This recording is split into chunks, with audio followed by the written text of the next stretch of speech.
మీరు బీరకాయ తొక్కను తీసి డస్ట్‌బిన్‌లో వేస్తున్నారా? అయితే అదే తొక్కతో సింపుల్‌గా సూపర్ టేస్టీగా పచ్చడి చేసుకొని అన్నం, దోస, ఇడ్లీ ఇలా అన్నింటిలోకి తినేయొచ్చు.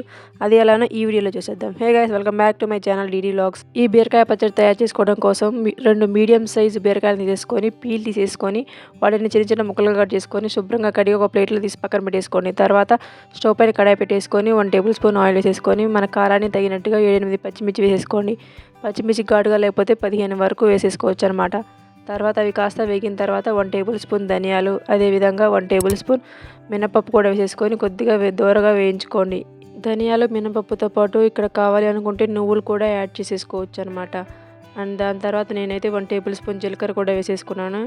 జీలకర్ర కూడా వేసేసుకున్న తర్వాత ఒకసారి కలిపేసేసుకొని డ్రై రోస్ట్ చేసేసుకోవాలి. ఇవి కాస్త వేగిన తర్వాత 7 నుంచి 8 వెల్లుల్లి రెబ్బలను కూడా వేసేసుకొని మొత్తం ఒకసారి కలిపేసేసుకోవాలి. అదేవిధంగా చిన్న నిమ్మకాయ సైజ్ అంత చింతపండును కూడా వేసేసుకొని మూత పెట్టేసుకొని ఒక 5 to 6 మినిట్స్ మీడియం ఫ్లేమ్లో బాగా మగ్గించుకోవాలి. ఈ బీరకాయ తొక్కులో ఫైబర్ ఎక్కువగా ఉండడం వల్ల మనకు డైజెషన్కి హెల్ప్ చేసి మలబద్ధకాన్ని తగ్గిస్తుంది. అదేవిధంగా విటమిన్స్, ఖనిజాలు ఇవన్నీ చాలా ఎక్కువగా ఉండడం వల్ల మనకు హార్ట్ రిలేటెడ్ ఇష్యూస్ని కూడా తగ్గిస్తుంది అనమాట. అదేవిధంగా మన వెయిట్ లాస్ కంట్రోల్కి చాలా అంటే చాలా ఉపయోగపడుతుంది. 5-6 నిమిషాల తర్వాత మూత తీసి చూస్తే ఇవి మనకు చక్కగా వేగిపోయి ఉంటాయండి. మిర్చి కూడా బాగా వేగిపోయింది. అదేవిధంగా చింతపండు కూడా కొంచెం సాఫ్ట్గా అయిపోతుంది. సో మొత్తం ఒకసారి కలిపేసేసుకొని స్టవ్ ఆఫ్ చేసేసుకొని ఇవన్నీ ఒక ప్లేట్లో తీసి పక్కన పెట్టేసుకోవాలి. తర్వాత అదే ప్యాన్లో ఒక 1/2 టేబుల్ స్పూన్ నూనె వేసేసుకొని ఆయిల్ కాస్త హీట్ అయిన తర్వాత మనం ముందుగా పీసేసి శుభ్రంగా కడిగి పెట్టుకున్నాం కదా బీరకాయ తొక్కల్ని, సో వాటిని కూడా వేసేసుకోవాలి. వాటితో పాటు ఒక గుప్పెడు బీరకాయ ముక్కల్ని కూడా వేసేసుకుంటే టేస్ట్ కొంచెం బాగా ఉంటుందన్నమాట. వీటన్నిటిని ఒకసారి కలిపేసేసుకొని మూత పెట్టేసుకొని బాగా మగ్గించుకోవాలి. మూత పెట్టి మగ్గించుకుంటున్నాం కదా, సో మధ్య మధ్యలో ఒకసారి మూత తీసి ఒకసారి కదుపుకుంటూ వీటిని సాఫ్ట్గా అయ్యేంతవరకు వేయించుకోవాలి. సో మనకు బీరకాయ తొక్క అనేది కొంచెం హార్డ్గా ఉంటుంది కదా, సో పచ్చడి అనేది సాఫ్ట్గా రావడం కోసం ఒక మీడియం సైజ్ టమాటోని చిన్న చిన్న ముక్కలుగా కట్ చేసేసుకొని వేసేసుకోవాలి.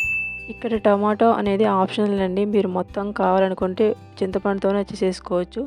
కానీ టమాటో వేయడం వల్ల చట్నీ అనేది పచ్చడి కొంచెం గ్రేవీగా గుజ్జుగా వస్తుంది. సో కన్సిస్టెన్సీ కొంచెం పెరుగుతుందన్నమాట.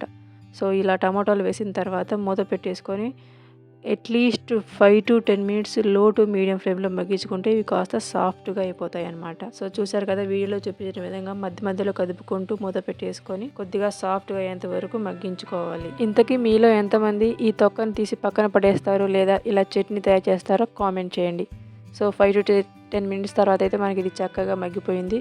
సో స్టవ్ ఆఫ్ చేసేసుకొని చల్లారబెట్టేసేసుకోవాలి.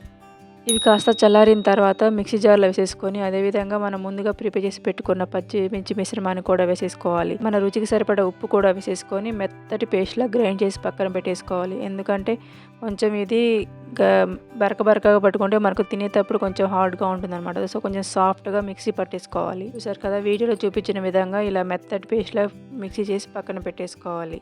పచ్చడి టేస్ట్ మొత్తం మనం వేసుకునే మిర్చీలపైన ఆధారపడి ఉంటుందండి. సో నెక్స్ట్ అయితే దీన్ని పోపు పెట్టేసుకుందాం. సో పోపు కోసం స్టవ్ పైన కడాయి పెట్టేసుకొని ఆయిల్ వేసేసుకొని సో పోపు దినుసులు ఎండుమిర్చి వేసుకొని కొద్దిగా వేగిన తర్వాత 2 రెమ్మల కరివేపాకు కూడా వేసేసుకోవాలి. ఇవి కాస్త వేగిన తర్వాత మనం మిక్సీ చేసి పట్టుకున్న పచ్చడిని కూడా వేసేసుకొని ఒక 2 to 3 మినిట్స్ లో ఫ్లేమ్లో మగ్గించుకుంటే మనకు ఎంతో రుచికరమైన బీరకాయ తొక్కు పచ్చడి రెడీ అయిపోతుంది. సో మీరు కూడా ట్రై చేసి మీకు ఎలా వచ్చిందో నాకు తప్పకుండా కామెంట్ చేయండి. వీడియో నచ్చినట్టయితే లైక్ చేయండి, షేర్ చేయండి. అలాగే ఇలాంటి హోమ్ స్టైల్ పచ్చళ్ళ కోసం మన ఛానల్ని సబ్స్క్రైబ్ చేసుకోండి. Thank you for watching. Bye. Will meet you in the next video.